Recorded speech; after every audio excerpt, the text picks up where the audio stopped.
Tonight's Conversations with Great Minds, I'm joined by consumer advocate Jeffrey Smith. Smith works to promote healthier non-GMO choices and has done extensive research into how biotech companies mislead legislators and safety officials.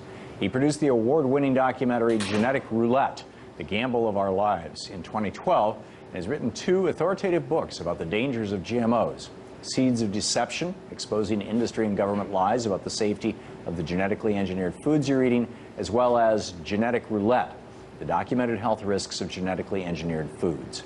Jeffrey Smith is the founding executive director of the Institute for Responsible Technology, IRT, a leading source of GMO health risk information for consumers, policymakers, and healthcare professionals. Jeffrey Smith, welcome to the program. Thank you, Tom. Great to be here. Thanks for joining us from New York City. What first brought GMO foods to your attention?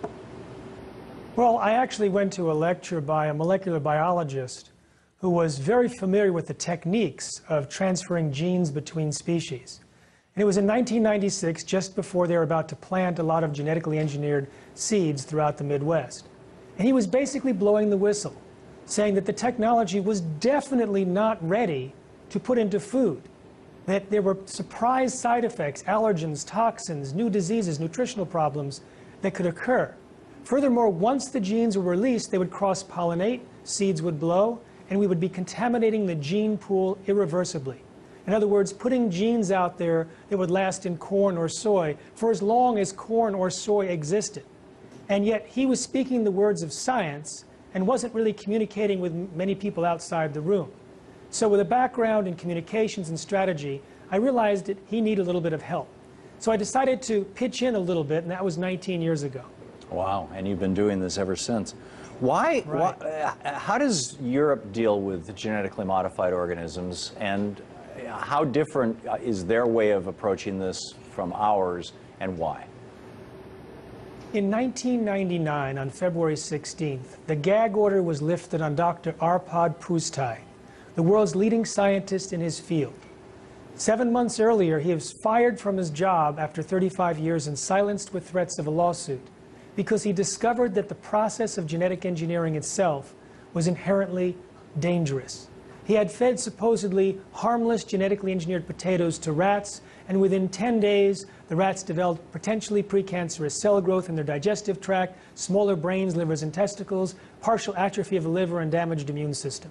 He went on television to speak about his concerns, was a hero for 2 days at his prestigious institute, and then 2 phone calls were placed from the UK Prime Minister's office, forwarded through the receptionist to the director of the institute. The next day, he was fired from his job. When his gag order was lifted by an order of Parliament, hundreds and hundreds of articles were written on GMOs, focusing on safety. Within 10 weeks, the tipping point of consumer rejection was achieved. On April 27th, Unilever publicly committed to stop using GM ingredients in its European brands because the European citizens had heard about it because of their press, but not in the US, where Project Censor described the event as one of the 10 most underreported events of the year. Wow. The day after, Nestle's kicked out GMOs. The next week, everyone kicked out GMOs in Europe. So they were educated about the dangers, the tipping point was achieved, GMOs were kicked out except in animal feed, and it was the consumers that cleared the deck, not the politicians. So in Europe, it's hard to find any GMOs there, whereas in the United States, we've been eating the food in companies' products that have taken GMOs out there, but continue to feed us here because we're not raising a fuss. Right, and how extensive is the existence of genetically modified organisms in our food supply? What percentage of what we're eating is actually genetically modified? There's only 8 genetically modified food crops, but because soy and corn are among them, and sugar from sugar beets and cottonseed oil and canola oil, it's in maybe 9 out of 10 processed foods because there may be some high fructose corn syrup or soy lecithin or soy flour or soy oil. However, actually, if you go to the produce section, there's hardly any GMOs. In the produce section, you might find zucchini, yellow squash, papaya from Hawaii or China, or corn. Those are the only products in the produce section that would be genetically engineered out of the 9 products. Wow. So cook at home. It's like, That's right. Amazing. it seems from the surveys that I've seen over the years, and certainly from the calls that I get to my radio talk show, is that the majority of Americans are, at the very least, want genetically modified products to be labeled, and perhaps even a majority of Americans would rather that they weren't in our food supply at all.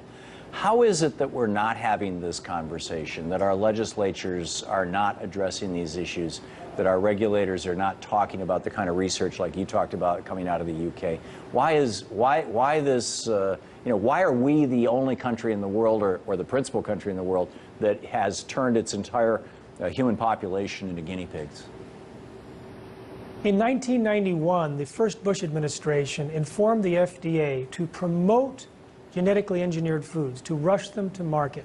So the FDA created a new position, the person to be in charge of policy when the FDA policy was created on GMOs, specifically created that position for Michael Taylor, Monsanto's attorney. They brought in Michael Taylor. His policy said, we don't see any difference between GMOs and non-GMOs, no safety studies are needed, no labeling is needed, and then he became Monsanto's vice president. Now he's back at the FDA as the US food czar. 7 years later, documents were recovered from a lawsuit filed by Steve Drucker, and it turns out that the sentence in the policy, which is the basis for the entire US government policy, that GMOs are no different, was a lie, a complete fiction. The overwhelming consensus among the scientists working at the FDA was exactly the opposite. They said GMOs are different. They lead to different risks like allergens, toxins, new diseases, and nutritional problems, and needed to be tested even on humans. This went completely over the heads of everyone. In fact, as it went sent to the White House, the Office of Management and Budget and the Department of Health and Human Services basically said, we want it to appear as if GMOs are even safer and more precise. So as GMOs were evaluated at higher and higher levels of politics, they got safer and safer. Well, it turns out years later, a medical organization, the American Academy of Environmental Medicine, reviewed the animal feeding studies in 2009 and said, there's clearly dangers here: gastrointestinal problems, immune problems, accelerated aging, reproductive disorders, organ damage. They said GMOs should be removed immediately. In the meantime, every doctor should prescribe non-GMO diets to every patient. There's now thousands of doctors doing just that. I interview many of the doctors, and I interview thousands of people who remove GMOs from their diet and say that they're getting better from the same diseases and disorders that the animals that were fed GMOs in the laboratory are suffering from. Then I interviewed farmers and veterinarians who've taken cows and pigs off of GMOs, and they're getting better from the same diseases and disorders. Then we look at the characteristics of the diseases and disorders in the United States on the rise in the US population, and they're rising in parallel with the introduction of GMOs and the use of Roundup, which is used on most GMOs, including deaths from stroke and senile dementia and hypertension and obesity, all sorts of cancers, autism, diabetes. And we've now identified ways in which GMOs and the accompanying chemicals sprayed on them might in fact explain this sharp rise, which, if it's true, would mean GMOs are one of the most dangerous things in our food supply or in our environment. So are you suggesting that, for example, the explosion of autism in the United States over the last 20 years or so since GMOs came along is more attributable to genetically modified organisms than to the possibility of mercury in vaccines or some other environmental, space aliens or what, do you think the GMOs are responsible for that? I've interviewed a lot of parents of autistic children who took their kids off of GMOs, put them on a full organic diet, and they watched the kids get better. I have a video right now, a film we're creating, of a family where the kid was diagnosed with autism, and they said he'd be unable to speak, he'd be unable to get married, unable to live on his own, unable to have peer relationships. He was switched to organic diet. His autism diagnosis was taken away. Now, I've seen this consistently, but let's look beyond anecdotal evidence. There's an MIT scientist named Dr. Stephanie Seneff who's pulled down the big data off the internet all about autism, and she fully characterized the changes in the body of autistic children and understood why those changes caused the autistic symptoms. But she couldn't figure out what environmental change caused the changes in the body, until she went to a lecture by Dr. Don Huber, professor emeritus from Purdue University and an expert at Roundup. Roundup contains the active ingredient glyphosate. He was explaining what glyphosate does in the body, how it chelates minerals, how it causes a disbalance of gut bacteria and hormones, how it blocks the certain metabolic pathways that can affect neurotransmitters and detoxification, etc., etc. She said she sat on the edge of her chair for 2 hours because everything he said explained what she was looking for. What was the thing in the environment that had changed that skyrocketed the autistic symptoms? Then later, she actually tracked the autistic growth in the United States with the growth in the consumption of glyphosate or Roundup as sprayed on genetically modified corn and soy, and the two lines look identical. Now that's correlation. It can't prove causation.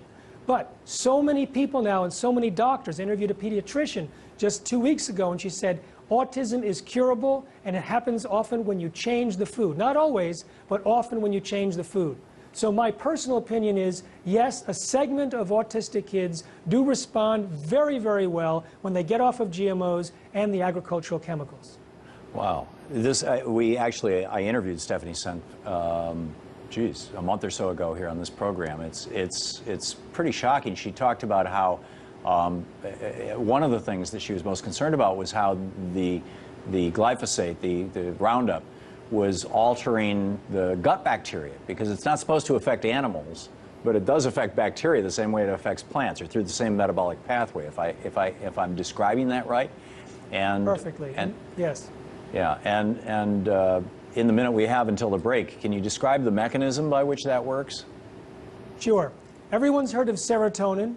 It's important for mood and behavior. It regulates blood sugar and tells the body, I'm full, I can stop eating.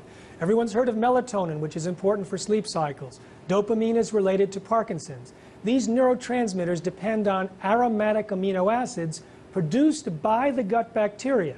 It's produced by a pathway called the shikimate pathway. Now, Monsanto bragged for years that the reason why Roundup kills plants is because it disables the shikimate pathway, and because humans don't have one, it's completely safe for us. We can drink the stuff.